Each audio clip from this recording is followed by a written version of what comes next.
Muy buenas, bienvenidos a Historias Olvidadas y hoy hablaremos sobre la Primera Guerra de los Balcanes, un conflicto que se desarrolló poco antes de la Primera Guerra Mundial, concretamente entre 1912 y 1913, y que supuso la cuasi expulsión del Imperio Otomano de Europa, exceptuando Constantinopla o Estambul, que era su capital, por parte de una coalición de estados que integraron Bulgaria, Grecia, Serbia y Montenegro, todos con apoyo ruso, mientras que el Imperio Otomano contaba con apoyo austrohúngaro y alemán.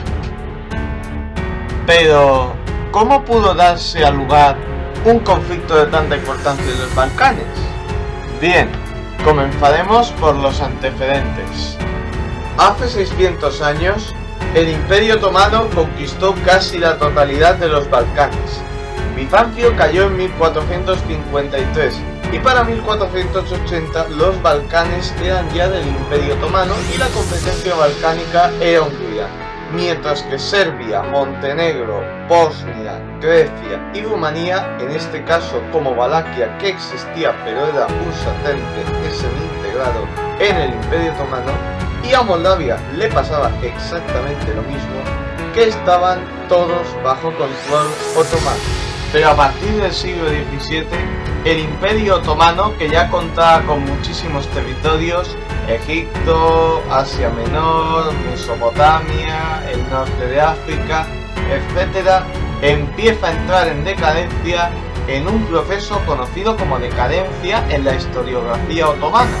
Pero este proceso fue muy lento hasta el siglo XIX, aunque Montenegro consiguió mucha autonomía a partir de 1711, aunque siguió dependiendo de las autoridades otomanas, pero ya poseía territorio soberano. A partir del siglo XIX, apodado el siglo de los nacionalismos, el nacionalismo se pone de moda y afecta especialmente al Imperio Otomano, que vio en 1823 el primer independizado con reconocimiento de los Balcanes, Grecia, que con apoyo británico, francés y ruso consigue su independencia, y es a partir de aquí cuando se empieza a llamar al Imperio Otomano el enfermo de Europa, y le siguen varias guerras como la de Crimea, donde a pesar que los intentos rusos de hacerse con el control de los Dardanelos, Estambul, y de conseguir una hegemonía sobre los Balcanes, mientras los griegos intentaban arrebatar más territorios al Imperio Otomano, Gran Bretaña y Francia se dan cuenta de que necesitan al Imperio Otomano para contrarrestar la influencia rusa y evitar su acceso al Mediterráneo, y apoyaron a los turcos en Crimea en 1853, pero en 1877 estalla la guerra ruso-turca, que acaba un año después con victoria de Rusia, Rumanía, Bulgaria, Serbia, Montenegro y Austria-Hungría. Y tras el Congreso de Berlín, los turcos pierden Besarabia, que pasa a manos rusas. Rumanía se independiza y gana casi toda Dobruja. Bulgaria se convierte en un principado dentro del Imperio Otomano, pero con su soberanía reconocida, y acabaría independizándose en 1908.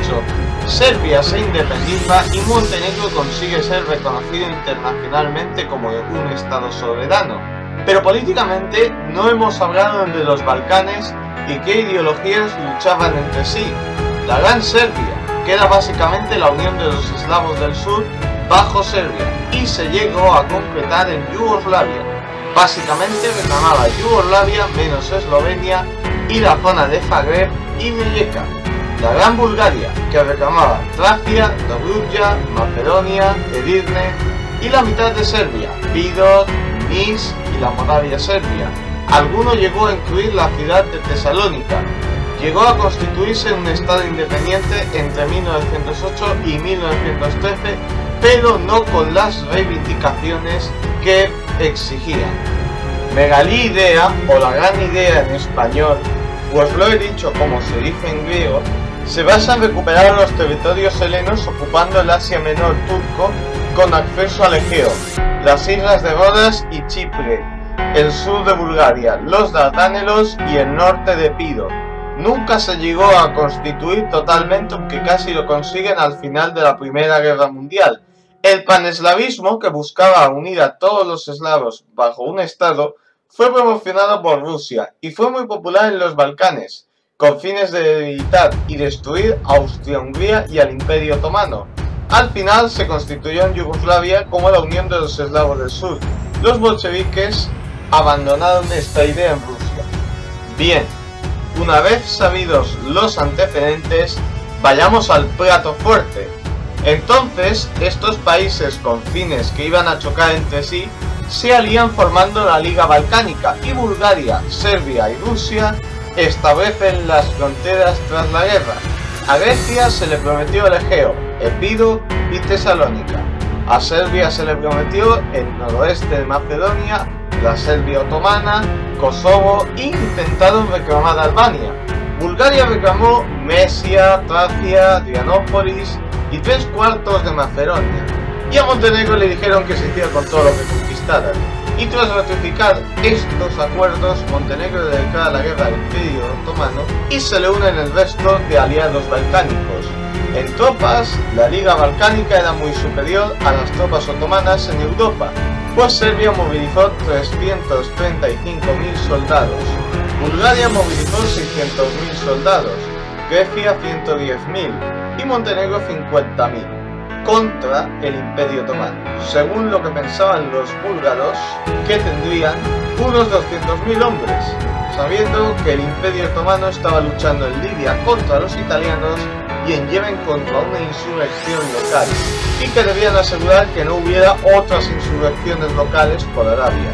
Otro factor que influyó era que el Imperio Otomano no estaba en condiciones de librar una guerra, sobre todo en los Balcanes, y que no contaban con un sistema de comunicaciones en condiciones. Contaban con armamento antiguo y moderno que compraban Alemania, que eran los Mauser 93 o el Mauser español, conocido también así, y también le compraban en menor medida rifles austrohúngaros Mannlicher M1895, aunque no sabían usarlo debidamente, ya que reclutaban a soldados que no tenían experiencia en combate y a las tropas irregulares conocidas como Basiborfuk, que normalmente eran albaneses y kurdos por esta época, para igualar el número a la liga. El jefe del Estado Mayor otomano estaba en Yemen, sofocando la revuelta, lo cual impidió aún más la organización de la guerra, y Albania tampoco contribuyó los números esperados, solo contribuyeron 16.000 hombres.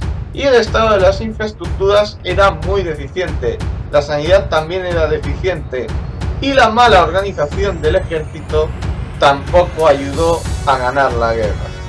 En cuanto a la liga, los rifles más usados serían los austrohúngaros Mannlicher M1895 y el Mannlicher M1888, que usaban Serbia, Montenegro y Bulgaria, mientras que Grecia usó armamento británico. Una vez vista la situación de ambos lados beligerantes en este conflicto, veremos qué pasó en la guerra. Los turcos comenzaron atacando por todos los frentes, y Bulgaria fue su objetivo principal, mientras que no atacaron Montenegro, pues no había tropas suficientes para atacar. Pero fueron derrotados en todos los frentes de la guerra, y la guerra les empezó a ir bastante mal a los turcos. Los búlgaros avanzaron por Tracia, y tras las victorias de Kirklareli, punto de inflexión en este frente, y Lula-Burgas, ocuparon Mesia y Tracia rápidamente, aunque la ciudad de Adrianópolis resistió toda la guerra y el ejército otomano se batía en retirada a Estambul. Los serbios avanzaron por la Serbia otomana y vencieron en Kumanovo, lo cual les permitió ocupar el vilayato de Kosovo, la Serbia otomana y el norte de Macedonia. Y una vez tomadas Macedonia y Kosovo, el ejército serbio ocupó Albania, menos lo tomado por Montenegro, Skutari, que fue tomada después del armisticio, que estaba bajo asedio y que los serbios ayudaban a los montenegrinos a tomar. El papel de Montenegro en la guerra fue ocupar esa ciudad anteriormente mencionada, ayudar a Serbia a ocupar Kosovo y Novi Pazar, y ya está. Los griegos dividieron su ejército en dos, el menor, que se situó en Epiro con el fin de proteger la guerra y más tarde ocupar el norte de Epiro, y el mayor, que tenía la función de hacer acciones ofensivas y el 8 de noviembre de 1912, tras ganar en Tianitsa, los griegos hacen con Tesalónica. Ese mismo mes, gracias a su superioridad en el mar, ocuparon las islas del Egeo y la península calcídica, lo cual les permitía tener un mayor posicionamiento estratégico en el Egeo, además de tener esa superioridad marítima, con lo cual se permitieron bloquear el Egeo y los Dardanelos y impidieron el traspase de tropas turcas desde Asia a Europa. Tras esto llega un breve armisticio y se empieza a negociar la paz en Londres, pero un golpe de estado dado por los jóvenes turcos el 23 de enero de 1913 reanuda la guerra, además de algunos problemas búlgaros con el resto de la liga y el problema albanés. Lo poco que quedaba de la guerra se resume en un desembarco anfibio turco en Galípoli, que fracasó, la toma de Bulgaria de Adrianópolis, la toma griega de Ioannina y la toma de los montenegrinos de Scutari, y un intento fallido de Bulgaria por tomar Estambul. Tras esto se firmó el Tratado de Londres, que no sirvió para absolutamente nada, pues al mes siguiente ya se estaban matando todos contra Bulgaria, según la guerra de los Balcanes. Pero vamos a explicar qué decía este tratado. Albania se convierte en un principado independiente, de facto con un títere turco-alemán, y Serbia, Grecia y Montenegro deben retirarse de Albania. Montenegro se llevó una localidad fronteriza para ellos. Sandžak, que se parte entre Serbia y Montenegro, y se delimitan las fronteras que perduran a día de hoy entre Serbia y Montenegro. Bulgaria se hace con Tracia. Ninguna solución para Macedonia, pues los rusos y los austrohúngaros tenían diferentes formas de ver el reparto. Bulgaria, que era la que debía haber tomado Macedonia, se peleó con Serbia por este territorio. Las consecuencias fueron otro conflicto en los Balcanes y la retirada de los turcos a Constantinopla. En conclusión, al final, estos conflictos no es la primera vez que pasan, pero sí es cierto que tienen trascendencia por varios motivos. En primer lugar, porque llevaban 5 siglos sin matarse, sin haber imperios en los Balcanes que se mataran entre sí simplemente por ver cuál es el mejor y cuál es el que reclama más. Segundo, porque se hace en un clima donde Europa prácticamente era un polvorín. Solo hace falta decir que un año después se asesinó al archiduque Francisco Fernando y se inició la Primera Guerra Mundial. Todo ello fruto de las ambiciones serbias por apoderarse de más territorios y que pasaban por Bosnia y Herzegovina y por Croacia en manos de los austrohúngaros. Los serbios también aborrecían la idea de Austria-Hungría de confederarse, que la sostenían el archiduque Francisco Fernando y sus consejeros, entre los cuales había cierta notoriedad estaban croatas y transilvanos, es decir, minorías étnicas del país que no estaban representadas. Tercer lugar, tras la Segunda Guerra de los Balcanes se despertó un fuerte sentimiento irredéntico en el nacionalismo búlgaro, que acabaría finalizando durante la Segunda Guerra Mundial y la ocupación soviética del país hasta el año 91. Cuarto, con la formación de Yugoslavia se desencadenaron más guerras todavía y más divisiones. Lo que pasa es que aquello lo explotó la OTAN en el año 91, es decir, 80 años después de esto.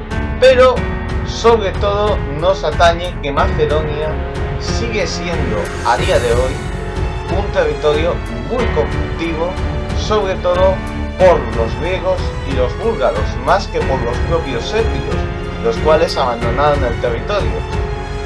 Quinto lugar, Albania siguió siendo un títere, no se cumplió el acuerdo y además se desencadenó una inestabilidad profunda en el país que hizo aparecer una breve república de 3 años y una dictadura monárquica de un rey llamado Fok, que además fue el mismo presidente de la república. En fin, los Balcanes siempre han sido un polvorín desde la caída del Imperio Romano y las posteriores invasiones de los pueblos bárbaros, empezando por los godos y acabando por los eslavos y los búlgaros, ya que fueron los últimos invasores, entre comillas, que penetraron fuerte.